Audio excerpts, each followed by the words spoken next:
বর্তমানে বাংলাদেশের জনসংখ্যা কত কোটি?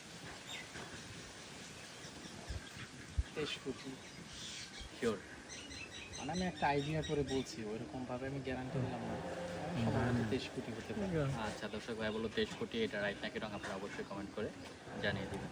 আমার পরবর্তী কোশ্চেন, কোন ফলের নাম উল্টো করে লিখলে তার নাম একই থাকে?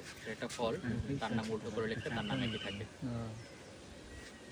উল্টো করে লিখলে তার নাম একই থাকে। না, পারলাম না। পাস করে দিব? আচ্ছা দর্শক ভাই, এটা পাস করে দিল। আপনারা পারলে অবশ্যই কমেন্ট করে জানিয়ে দিবেন। সেটা হচ্ছে, একটি মেয়ের নাম এবং তার পেশা একই, বলতে হবে মেয়েটার নাম কি? একটি মেয়ের নাম এবং তার পেশা একই, এখন বলতে হবে হ্যাঁ সেই মেয়েটার নাম কি? মেয়ের নাম এবং তার পেশা এক। নামই পেশা। পেশা? হ্যাঁ। আচ্ছা দর্শক ভাই বলো নামই পেশা, এটা রাইট নাকি রং আপনারা কমেন্ট করে জানাবেন। আমার পরবর্তী কোশ্চেন সেটা